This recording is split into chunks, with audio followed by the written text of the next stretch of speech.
Hi friends, అందరూ బాగుండాలి, అందులో మనం ఉండాలి. ఈరోజు మీకు కాకరకాయ ఫ్రై చేసే విధానం గురించి చూపించబోతున్నానండి. ఈ కాకరకాయ ఫ్రై మధుమేహ రోగులకు చాలా మంచిది. కనీసం వారానికి 2-3 సార్లు తినమంటున్నారు నిపుణులు. మా పెరట్లోనే ఉందండి కాకరపాదు. అది వేసవకాలం కూడా కాసింది, వర్షం వచ్చాక కూడా కాస్తుంది. కాయలు చిన్నగా ఉంటాయి, కానీ కూర చాలా టేస్ట్ ఉంటుంది. ఈ కాసింది కొబ్బరి చెట్టు మీద పాకింది, ఆ కింద కాసింది. కాయలు కోసుకున్నాము పెరట్లో. శుభ్రంగా 2-3 సార్లు సాల్ట్ వేసి కడిగి రౌండ్గా ముక్కలు కోసుకున్నాను. కోసి అన్ని కాయలు అలా కోసుకున్నాను ముక్కలన్నీ. ఇక ఈ కాకరకాయతో మనం ఆనపకాయ పులుసు అలాగా బెల్లం వేసి చక్కగా కాకరకాయ పులుసు వండుకోవచ్చు. ఉల్లిపాయ పచ్చిమిరకాయ వేసి అట్లా చేసుకుంటే మనకు రసం అక్కర్లేదు. ఇట్లా ఫ్రై చేస్తే పప్పుచారులోకి కానీ చారులోకి కానీ కర్రీ బాగుంటుంది.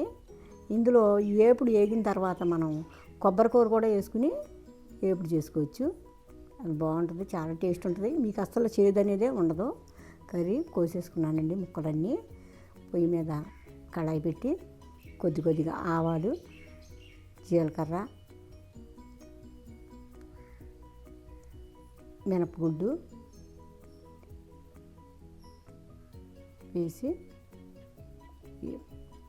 ఎండుమిర్చి కూడా వేసుకున్నాను. కరివేపాకు కూడా కడిగి తెచ్చుకున్నాను మా పెరట్లోది. వేగిన తర్వాత వేగిపోయిందండి తాలింపు. ఇప్పుడు వచ్చేసి మనం కాకరకాయ ముక్కలు వేసేసుకుంటున్నాను.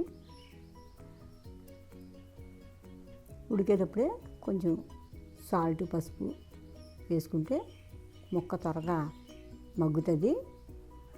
ఒకసారి అటు ఇటు కలబెట్టి తర్వాత వేసుకుందాం. చాలా బాగుంటుందండి కర్రీ. చేదు అసలు ఉండదు. కొంతమంది తిన్న వాళ్ళకి చేదుగా ఉంటుందేమో కూర అని చెప్పి అనుకుంటారు. అస్సలు చేదు ఉండదు. మీరు కూడా ట్రై చేయండి, హెల్త్గా చాలా మంచిది. ఇప్పుడు తిప్పిన తర్వాత అటు ఇటు గడితో కలబెట్టి మూత పెట్టుకుంటానండి. కాసేపు మగ్గిన తర్వాత మనం మళ్ళీ పసుపు వేసాము. ఇప్పుడు పసుపు వేసిన తర్వాత కారం కూడా కొంచెం మగ్గిన తర్వాత వేసుకోవచ్చు. సాల్ట్ వేస్తే మగ్గుతుందని చెప్పి నేను సాల్ట్ కూడా వేసేస్తాను. ఉడికేటప్పుడు వేసేసాను.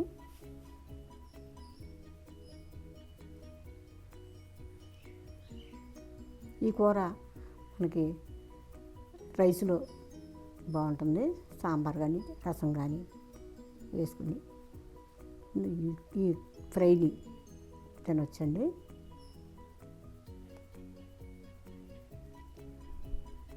ఇంకా ఇప్పుడు మూత పెట్టేస్తున్నాము. మూత పెడితే కొంచెం మగ్గుతుంది కదా. మగ్గిన తర్వాత మళ్ళీ ఒకసారి చూసుకుందాము. ఈ వీడియోని మీరు కొంచెం ఉడికిందమ్మా. ఉడికిన తర్వాత అటు ఇటు గడ్డతో కళాయి పెట్టి కారం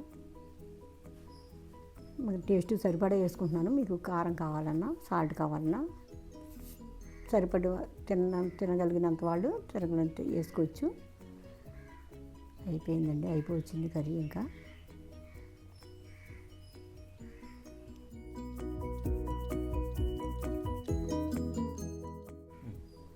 ప్లేట్లోకి కానీ గిన్నెలోకి కానీ తీసుకుంటే వడ్డించుకుంటాకి బాగుంటుంది. ఈ కర్రీ మీరు కూడా ట్రై చేయండి ప్లీజ్.